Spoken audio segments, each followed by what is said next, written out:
देख करके, पैरंग की त्रिभंगता देख करके जितनी सखी थी सब जय जयकार करने लगी। ठाकुर जी ने नृत्य किया। अब बोले किशोरी जी अब आप करो। किशोरी जी आई तो किशोरी जी अपने हाथन से ही नृत्य कर रही हैं, पैर नहीं चला रही हैं। ये नृत्य कला में ऐसा होता है, जब आप शास्त्रीय नृत्य देखेंगे तो वहां पैरों से ही नृत्य होगा, हाथों से ही ध्वनि निकालेंगे, ऐसी ऐसी एक्सप्रेशंस बनाएंगे। वो वैसे नृत्य का स्वरूप चल रहा था। ठाकुर जी बोले हाथंते तो कोई भी नृत्य करेगो, पामंत करके दिखाओ। हाथ नहीं हिलने चाहिए, बस पामन से नृत्य करो।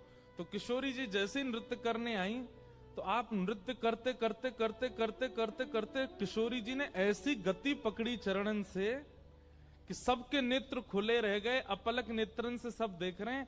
और श्री जी नृत्य कर रही हैं। हरिराम व्यास जी के नेत्र सजल हो गए किशोरी जी के नृत्य को देख के। लेकिन तभी क्या हुआ, किशोरी जी के एक चरण का नूपुर टूट गया। और जैसे ही नूपुर टूटा तो जब दो चरणों से जब नृत्य होता है तो दोनों चरणों के नूपुरों की ध्वनि से ही गति बनती है। अब एक नूपुर जैसे ही टूटा तो एक पैर की गति की आवाज आ रही है, दूसरे पैर की नहीं आ रही।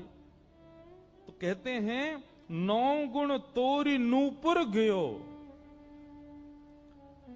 हरिराम व्यास जी ने कितनी द्रुत गति, ये बताने का विषय नहीं है, ये तो आपको सोचना पड़ेगा, ये तो आपको अनुभव करना पड़ेगा। हरिराम व्यास जी ने वही गति पकड़ी जिस गति से किशोरी जी नृत्य कर रही हैं, और पीछे जाकर के अपने जनेऊ को, ब्राह्मण जनेऊ पहनते हैं ना, जनेऊ को पकड़ करके तोड़ा, और तोड़ करके किशोरी जी के नूपुर को, नृत्य करती हुई किशोरी जी के पीछे चलते चलते ही उस नूपुर में अपना जनेऊ पिरो करके बांध करके किशोरी जी के पैर में बांध दिया। नृत्य रुकने नहीं दिया किशोरी जी का। 9 गुण तोरी नूपुर गयो महत सभा मधिरास के।